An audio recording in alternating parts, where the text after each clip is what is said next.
지금 베드로는 밤이 새도록 고기를 잡지만 헛수고하고 그리고는 육지에 와서는 그물을 정리하고 있는 상황인데 가서 깊은 데로 가서 그물을 내리라는 명령이에요. 그가 예수님의 말씀을 듣고 깊은 데로 가서 그물을 내리니 밤새 한 마리도 잡지 못했던 베드로가 고기가 어디서 나타났는지 그물이 찢어질 정도의 만선의 기쁨을 누려요. 예수님은 이제 내가 사람을 취하는 사람이 될 것이라고 말씀하시자 그들이 배를 버려두고 예수를 쫓았다. 이런 오늘 본문의 내용이에요.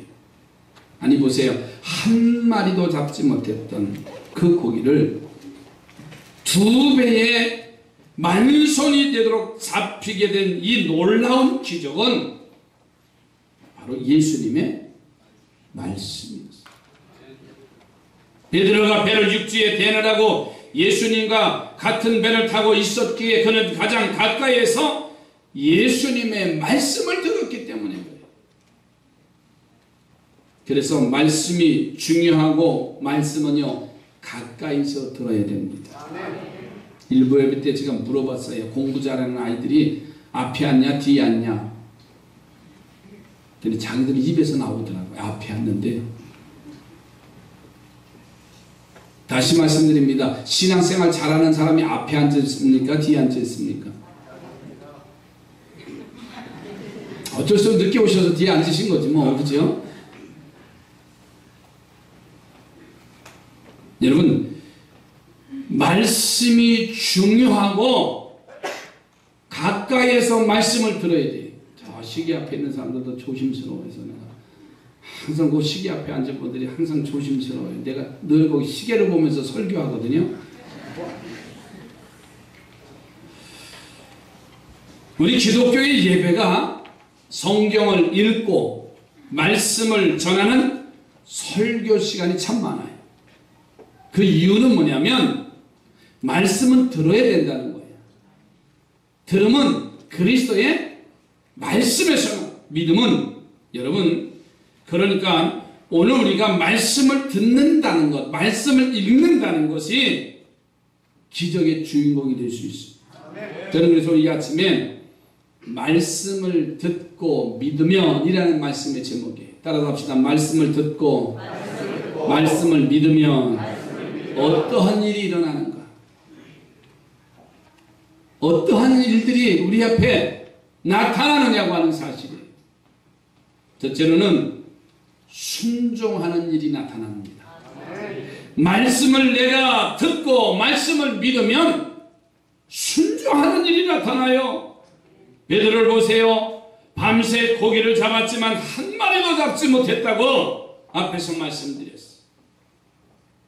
그런데 그에게 예수님은 그의 배에서 말씀을 전하고 깊은 곳에 이제 가서 그물을 내려 고기를 잡으라고 명령을 해요. 그런데 베드로는 이 예수님의 말씀에 순종하는 그런 형편이 아닙니다. 보세요. 우선 밤이 새도록 고기를 잡으려고 하는데 한 마리도 잡지 못했다고 했어요. 어제 실패한 것이라면 오늘 기대합니다. 그러나 지금 실패하고 돌아온 길인데 그러니 지금 실패한 사람이 또 그 일을 시작할 수 있겠느냐 그 말이에요. 낚시하는 사람들의 모습을 보면 기대가 큽니다.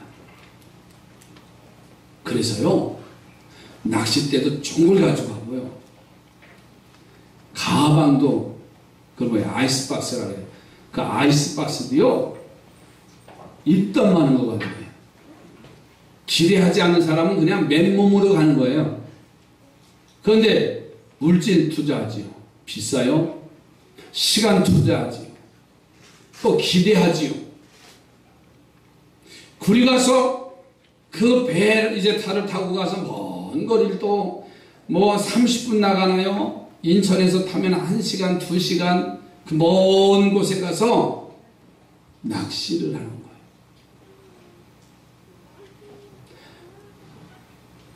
낚시 좋아하시는 분들 많이 잡히나요? 박장님 대표로 대답하시면 많이 잡히나요? 아니 그렇게 기대한 것만큼 잡히냐 그 말이에요. 기대한 거 반도 못 잡히시대. 요즘 박장님이 낚시꾼이 좀 되셔가지고. 그런데 새벽에 요 상동 있는데 호수공원 보세요.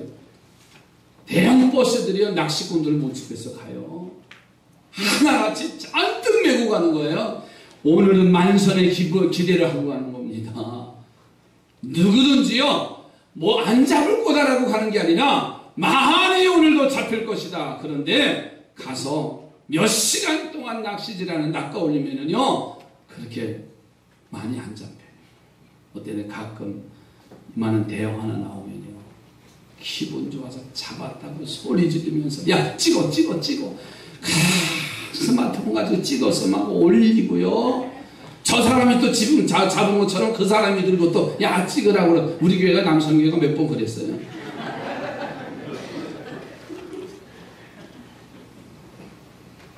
여러분 밤새 고기를 잡지 못했다 상황이요. 실패한 곳에 그물을 잡히지 않는 곳에 그물을 내리는 법은 없습니다. 왜? 내가 거기서 잡아봤다는 거예요. 또 한 가지 이유는 뭐냐면 이 베드로는 고기 잡는 일의 전문가입니다. 비전문가가 전문가에게 충원을 하면요 싫어합니다. 순종하기가 어려워요. 베드로를 보세요. 수십 년 그 바다에서 고기를 잡은 전문가인데 아무리 예수님이 명령하신다고 해도요 순종할 수 없는 상황이에요. 자 그런데 베드로가 그 명령에 순종하고 그리고는 베드로는 그 순종의 이유를 분명하게 설명을 해요. 오늘 본문 보세요. 5절 6절 시몬이 대답하여 이르되 선생님 우리들이 밤이 새도록 수고하였으되 잡은 것은 없지만 무엇에 의지하여 말씀에 의지하여 내가 그물을 내립니다 그랬어요. 말씀에 의지하여라고 하는 말이 중요해요. 베드로는 예수님이 배를 육지에 떼기를 청하셨기에 배를 이제 타고 닻을 올리고 노를 저어서 배를 육지에서 조금 띄었습니다. 그러니 베드로는 다시 육지로 올 수가 없고 예수님은 그 배 위에서 말씀을 선포하는데 베드로는 그 배 안에서 예수님의 말씀을 지금 듣고 있어요. 아마 밤새도록 피곤한 그 몸을 가지고 배 위에 앉았는데 가끔씩 조는 분들 생각하면 이해가 가요. 설교 이렇게 큰 소리로 하는데도요 저처럼 크게 하는 분이 그렇게 드물어요. 그죠? 우리 교회에서 설교를 했다가 다른 데 가서 들으면 안 들리는데 하도 내가 크게 해서. 여러분 말씀에 의지하라고 하는 것. 베드로가 예수님의 그 발 앞에서 그 떨어지는 말씀을 베드로가 받았어. 그래서 마음에 아멘 믿음이 생기기 시작했어. 거리가 좀 떨어지면 사람들은 집중력이 떨어지게 되어져 있는데 베드로는 예수님의 발 앞에서 말씀을 듣게 됐으니 누구보다도 예수님의 말씀이 잘 들릴 수밖에 없어요. 자 그렇게 잘 듣게 되면 당연히 믿음이 자라게 되죠. 그래서 로마서 10장 10절에 믿음은 들음에서 나며 들음은 그리스도의 말씀에서 난다 했어요. 예수님의 말씀을 들으며 베드로는 믿음이 자라기 시작했어요. 그러니 당연히 예수님의 말씀에 베드로가 순종하는 거지요. 그래서 말씀에 의지하여 그물을 내립니다 하고 고백하고 그 고백으로 끝나지 아니하고 베드로가 곧바로 순종했어요. 여기서 우리는 믿음의 중요한 공식 하나를 발견할 수 있어요. 따라갑시다. 믿음을 들으면 믿음이 말씀을 들으면 믿음이 생기고 믿음이 생기면 순종하게 된다. 아멘이지요. 여러분 말씀을 들어야 됩니다. 그러면 내 안에 믿음이 생기게 되어져 있어요. 근데 어쩌자고 하나님의 말씀을 안 들으려고 해요. 전화까지 꺼놓고 자요?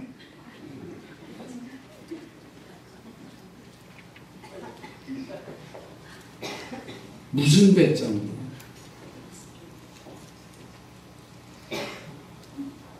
한번 생각해 보세요. 지금은 기도할 때입니다. 앞으로 자녀를 위해서요. 눈물로 기도하지 않으면 보장이 되지 않기 때문에 그러는 거예요.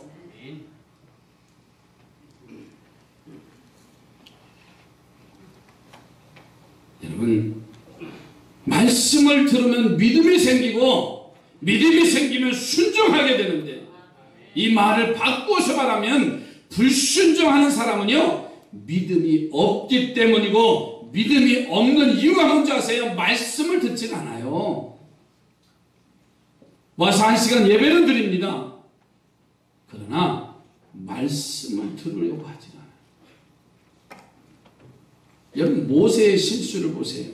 여러 가지가 이유가 있지만 모세의 실수를 한마디로 말하면 말씀을 듣지 않았어요. 당시 모세가 하나님의 명령에 불순종할 마음은 하나도 없어요. 그런데 결과는요, 불순종이 됐어요. 그것은 모세가 하나님의 말씀을 안 들었기 때문에 그래요. 그러니 말씀을 안 들으면 믿음이 안 생겨요.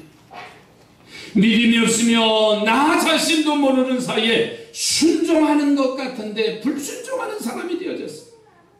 내가 일부러 하려고 하는 게 아니에요. 그 말씀을 들으려고 하지 않기 때문에 믿음이 생기지 않는 거예요. 믿음이 생기지 아니하니까는 그래도 나는 순종하는 것 같은데 불순종하고 있다는 말이에요. 불순종의 대표적인 사람이 누군지 아세요? 사울이에요. 그는 아말렉과의 싸울 때 사무엘 선지자로부터 하나님의 말씀을 들어요. 하나님의 말씀을 듣는, 말씀은 숨쉬는 것들은 다 그 아말렉과의 전쟁에서 이기면 전리품들을 숨쉬는 동물들은 다 죽이라고 그랬어요. 사람서부터 모든 생물까지. 그런데 그는 아말렉 왕 아각도 살려주고요, 그 전리품으로 얻은 양과 소, 짐승들의 생명을 살려서 다 끌고 와요. 그리고 하나님 앞에 제사를 드리려고 짐승을 죽이지 않았다고 사무엘에게 변명까지 합니다. 그래서 한 말씀이 순종이 제사보다 낫다라는 말씀입니다. 사울은 왜 이런 불순종의 사람이 됐습니까? 그는 사무엘의 선포하는 하나님의 말씀을 듣지 않았어요. 아니, 듣기는 듣더라도요, 기둥으로 흘렸어요. 주의 말씀을 듣는 우리 삼산의 성도들이 되시기 바랍니다. 어떻게 전화를 끄고 자요?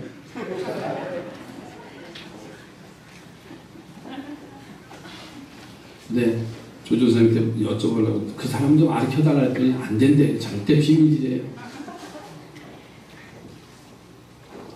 내일 새벽에는 내가 무작위로 걸어볼 겁니다. 여러분, 순종하는 사람의 대표적인 사람이 아브라함이에요. 아브라함을 보세요. 아들 이삭을 죽여서 제물로 드리라는 하나님의 명령을 받습니다. 그런 말씀을 듣고서요, 충만한 믿음을 가진 사람이기에 아들을 죽이는 날 아침 일찍 일어납니다. 장작을 팹니다. 사환을 데리고 갑니다.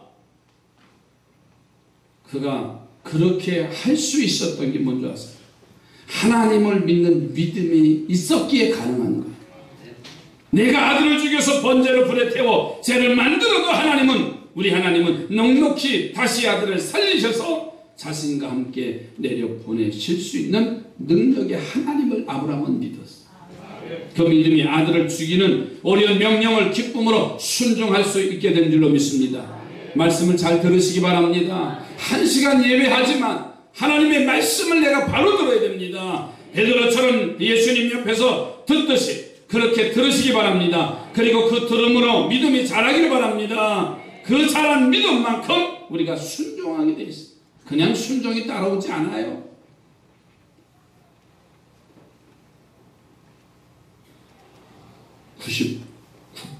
순종은 순종이 아니라고 좋은 비비어는 말이죠. 옆에 분은 우리 순종하며 삽시다. 순종한다는 것은 믿음이 있다는 말이에요. 믿음이 있다는 말은요, 하나님의 말씀을 사모했다는 말이에요. 하나님의 말씀을 사모했다는 말은 그의 신앙의 생활이 왕성하다는 말이에요. 그런 놀라운 일들이 주 안에서 펼쳐지시기 바랍니다. 여러분, 말씀을 듣고 믿어지면 순종하는 일이 생기고, 두 번째로는 말씀을 듣고 순종하면 기적을 경험하는 사건들이 나타나요. 오늘 본문 속에 보세요. 5절 6절에 한번 다 같이 보세요. 그렇게 하니 고기를 잡은 것이 힘이 많아 그물이 찢어진지라. 이에 다른 배에 있는 동무들에게 손짓하여 와서 도와달라고 하니 그들이 와서 두 배의 채움에 잠기게 되었더라 그랬어. 여러분, 기적이라는 말은요, 논리와 이성으로 설명될 수 없는 일을 기적이라고 말하는 거예요. 내 논리로 말할 수 있으면 그건 기적이 아니에요. 내가 생각하지 아니했던 그 일들이 한마디로요, 대박나면 기적이에요. 세상에 젊은 사람들이. 그러나 그 기적은 내 삶 속에 흔히 일어나는 게 아닙니다. 그런데 베드로는 밤새 한 마리도 잡지 못한 고기를 이제 그물을 찢어질 정도로 두 배가 만손이 되도록 많이 잡았다고 했어요. 아마 이런 일은 평생에 한두 번 있을까. 어느 날 개옥집에 가서 예배 드리고 나니까 화분이 하나 들어왔어. 잊혀지지 않아요. 그 화분에 리본에 써있는 글자가 그거예요. 눈 크게 뜨세요. 좋은 분 다 하고 눈 마주쳐서. 아니구나. 눈 감았으니 마주칠 일 없고요. 그렇게 써있어요. 돈 세다가 어림도 없는 일이죠. 돈 세다가 잠드셔서 어떻게 써있어요. 난 그렇게 대박 좀 났으면 좋겠어. 보였죠? 돈 세다가 잠드소서.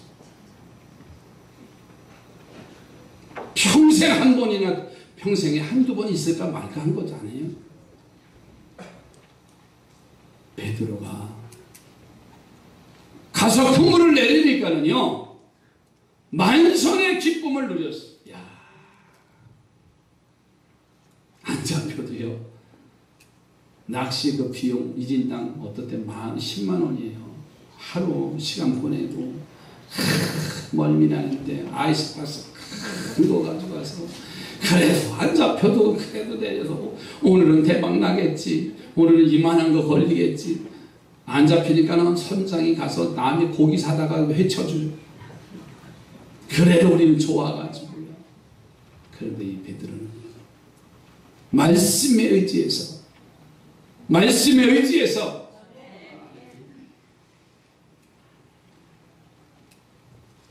말씀을 잘 들어야 됩니다. 그래서 믿음이 내 안에서 살아나야 됩니다. 그러면 베드로가 경험한 이런 일들이 일어나고 그 기적을 체험하는 우리 삼산의 성도들이 되어질 줄로 믿습니다. 옆에 보는 거 축복하십시오. 기적의 주인공이 되시기 바랍니다. 자, 그런데요, 그보다 더 중요한 일들이 하나 있어요. 오늘 본문과 이 베드로의 모습을 보니까 이런 기적을 체험한 사람은요, 나중에 아무리 어려운 일을 당해도 넉넉히 이기는 사람이 되더라고요.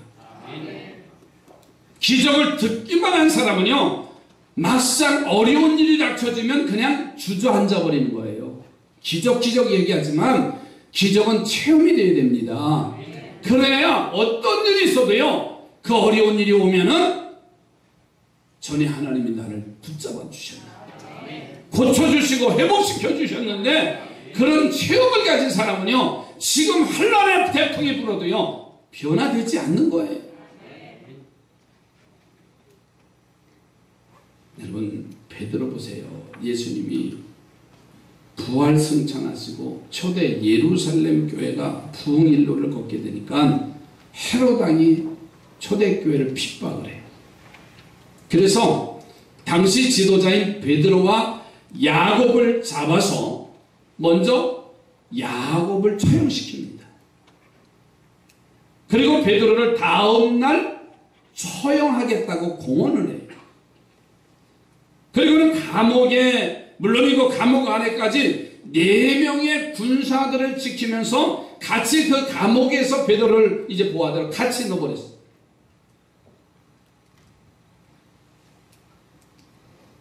이런 위기가 오니까 예루살렘 교인들은 모여서 밤이 새도록 베드로를 위해서 기도하지. 하나님이 그 밤에 천사를 보내어서 베드로를 구출하는 사건이 나타나. 잠자는 쿨쿨 자는 베드로의 옆구리를 쳐서 깨어 일어나라고 하자 수갑과 착고가 풀리고 따라오라고 해서 따라가니까 첫째 문, 둘째 문이 열려지고 문이 저절로 열려지고 베드로는 거리로 나섰고 천사가 떠나자 그제야 베드로가 정신이 들었어. 사도행전 12장 9절에 가서 보니까는 그 일이 일어난 것을 뭐라고 표현했냐면, 자 보세요. 베드로가 나와서 따라가서 천사가 하는 것이 생시인 줄 알지 못하고 환상을 보는가 하더라. 여러분 보세요. 내일 죽을 사람인데, 내일 사형 선고당할 사람인데 보통 사람이면 잠이 오겠어요? 난 그런 믿음을 가지고 전화 좀 꺼놨으면 좋겠어. 전화를 새벽에 꺼놔요? 난 그런 베드로의 믿음 같았으면 좋겠어. 그러면 괜찮아. 그런 믿음이 우리 다 있으면 새벽 나오지 말고 다 꺼놔. 아니에요. 보세요. 우리는 지금 성경을 너무나 자기 편리한 대로 믿으려고.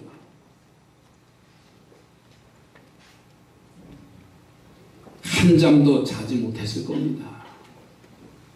뜬누르르 지난 밤을 세웠을 겁니다. 그런데 베드로는 얼마나 깊이 잠이 들었는지 천사의 인도를 받으면서도 그것이 환상인 줄 알았대.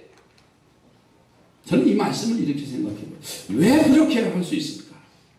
왜 베드로가 그렇게 될 수 있었을까? 베드로는요, 체험한 사람이잖아요. 기적으로 역사하시는 하나님을 믿는 믿음 때문에 내일 죽을 일 어려움을 당하면서도 다음 대학에 평안히 깊은 잠을 잘 수 있지 않았습니까? 여러분 히스기야 왕을 보세요. 유다 나라가 아수르의 침공을 받아서 나라가 거진 다 점령되고 예루살렘이 포위를 당합니다. 그런데 성전에 들어가서 히스기야 왕이 하나님 앞에 간절히 기도해요. 하나님은 그 기도를 받으시고 그날 밤에 아수르 군대 18만 5천 명을 이제 몰살시켜요. 전쟁하다가 18만 5천 명을 이제 죽이는 그런 일은 있을 수 있으나 전쟁을 치러보지도 아니하고 새벽에 일어나 보니까는 아수르 군대 18만 5천 명이 몰살당했어요. 여러분, 아수르가 낭망을 하고요, 아수르가 포기하고 이제 망합니다. 자, 그런데 그 이후에 히스기야 왕이 죽을 병이 걸려요. 그것도 하나님의 선지자 이사야 선지자가 히스기야 왕을 찾아와서 당신은 몇 날 며칠을 살 수 없습니다라고 사형 선고를 내려버려요. 의사가 말했다면 그래도 기회는 있어요. 왜? 하나님 앞에 기도할 기회는 있잖아요. 아멘이지요. 그런데 하나님의 사람, 하나님께서 이사야 선지자를 통해서 히스기야에게 왕에게 와서 지금 사형 선고를 선포했어요. 하나님이 살아날 길이 없어요. 하나님이 끝을 맺으면 다시는 회복될 수가 없어요.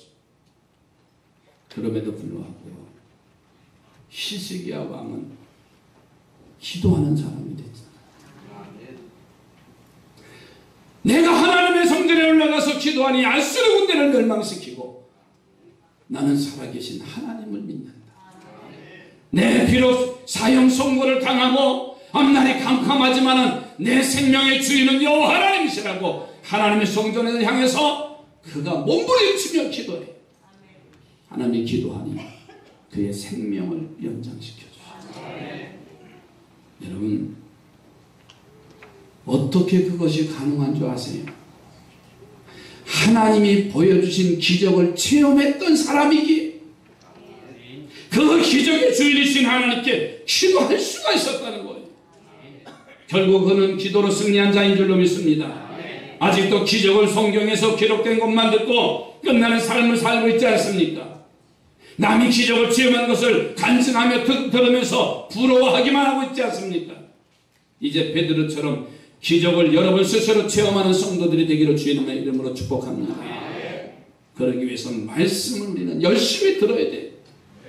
멀찍이 앉아 듣지 말고요, 베드로처럼 예수님 가까이 와서 들으시기 바랍니다. 그리고 믿음을 가지셔서 기적을 체험하고 그 체험 때문에 어떤 어려운 일이 와도 그것을 뛰어넘어서 베드로처럼 평안히 잠잘 수 있는, 히스기야처럼 낙심하지 않고 좌절하지 않는 능력의 성도들이 되기를 바랍니다. 이것이 믿음의 사람들이에요.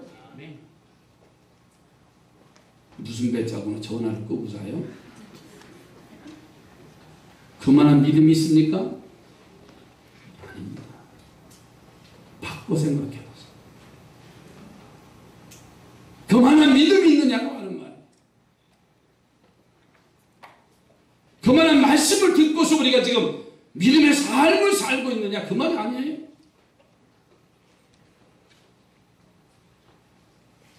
저도 이 말씀을 준비하면서 베드로의 역구를 치듯 하나님 잠자는 권사의 역구를 뻥 차가지고, 아니에요, 그럼 그만한 믿음은 없더라고요. 마지막으로 예수님을 선생에서 주님으로 부르는 사건들이 나타납니다. 베드로는요, 예수님의 말씀을 듣다가 믿음이 생겼고 그 믿음으로 예수님의 명령에 순종을 했어요. 그래서 예수님에게 자신이 왜 순종하는가를 말씀을 드리는데 예수님의 호칭이 선생님이었어요. 자, 누가복음 5장 5절에 선생님 그랬어요. 선생님, 우리들이 밤이 새도록 수고하였습니다. 그런데 순종해서 2배가 만선이 되는 기적을 체험하고는 예수님을 부르는 호칭이 바뀌어졌어요. 선생에서 주여. 8절의 말씀이에요. 예수의 무릎 아래 엎드려 이르되 주여 나를 떠나소서 나는 죄인입니다. 이렇게 말해요. 여러분, 같은 예수님을 부르는 호칭이지만 그 뜻은 하늘과 땅의 차이. 이스라엘 사람들은 존경을 하고 훌륭하다고 생각하면 선생이라고 부릅니다. 이스라엘 말로 랍비, 라보니라고 선생님, 그런 말이에요. 나와의 어떤 관계가 되어 부르는 호칭이 아니라 그냥 내가 생각하기에 존경스럽다고 느껴져서 누구에게나 부르는 호칭이 선생님. 요즘 말로 식당에 가면 잘 불러요. 잘 들어요. 다 우리 식당 가면 그 종업원들이 뭐라 그래요? 참 좋아요, 듣기. 그렇죠? 난 그 소리가 싫어요. 어떻게 목사가 사장인가? 나는 목사 소리가 제일 좋아요. 여러분 무슨 소리가 제일 좋아요? 사장님? 그냥 부르는 거예요. 지난 월요일날 목사님들은 40분이 부부동반에서 체육 운동 연습하고 식당에 갔는데 이 종업원이 사장님 이거 드릴까요? 막 그래요. 한 번은 괜찮은데 또 한 번 왔는데 사장님 이것 좀 이쪽으로 해주세요. 그래서 2번째 듣자가 거슬린 거예요. 또 우리는 또 종업원들을 부를 때 참 난처해요. 뭐라고 부르는 게 제일 편한가요? 이모. 다 이모야, 다 이모야. 아주 부를 때 저기요. 이 부르는 호칭이 애매해서 저기요. 또 뭐라고 부르지? 여봐요. 또 뭐요? 이모는 잠자다가 이제 얘기하면 어떻게 해요?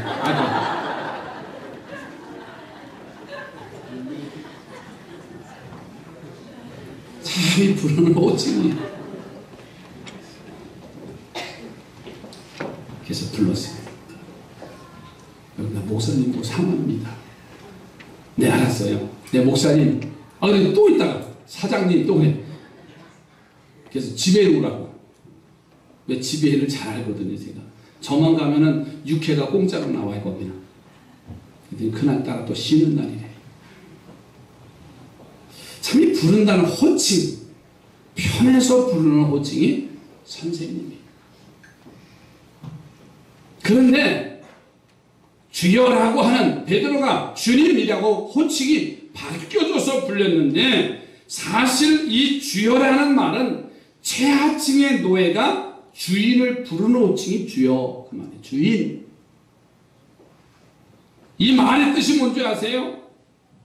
큐어리스라고 하는 이스라엘의 말인데, 당시 노예는 주인의 소유물입니다. 그러니까 마음대로 죽여도 되고 팔아도 되고 없애도 되는 물건 취급받는 게 당시 노예입니다. 그러니 노예가 주인을 향해서 부르는 주여라고 하는 뜻은 이 말이에요. 당신이 나를 죽여도 감사합니다. 당신이 나를 팔아도 감사합니다. 무슨 명령을 하든지 순종하겠습니다. 라는 이런 뜻이 담겨있는 게 무슨 말이라고요? 주여. 주교가 아니라 주여. 여러분 보세요. 베드로가 처음에 예수님을 선생님이라고 불렀어요. 그냥 자신이 존경심을 느껴서 부르는 호칭이에요. 그런데 나중에 예수님을 주여라고 부른 것은 이제 예수님의 어떠한 명령에도 순종하고 따르겠다고 하는 순종과 헌신이 담겨져 있는 의미로 예수님이 주여라고 부르는 거예요. 아멘. 말씀을 듣고 믿음을 가져서 기적을 체험하는 성도가 되면 이제는 예수님이 선생님 라보니가 아니라 주여로 바뀌게 된다는 말이에요. 그냥 존경하는 스승이나 훌륭한 사람이라고 예수로부터 눈에서 이제는 그분의 명령에 순종하고 그분에게 헌신하고 그 뜻을 따르는 성도들이 되기를 주님의 이름으로 축복합니다. 아직도 예수님이 4대 성인 중에 하나라고요? 내가 생각할 수 없는 특별한 의식과 생각을 가진 특별히 위대한 분으로 생각하는 것으로 끝나진 않고 있습니까? 그러면 예수는 언제나 선생이에요. 그러면 언제나 예수님은 선생이면 내게 이익이 안 되고 내 뜻과 다르면 언제든지 배신할 수가 있어요.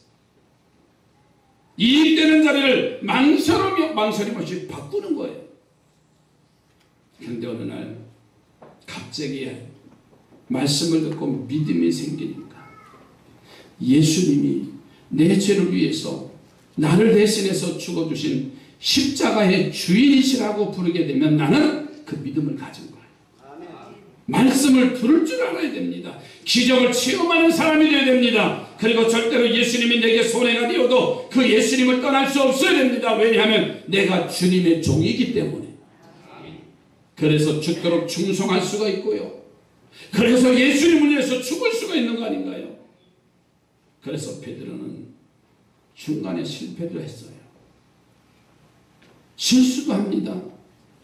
그러나 나중에 베드로의 일생을 보니까 베드로는 그 십자가에서 거꾸로 달리는 순교의 삶으로 마감합니다.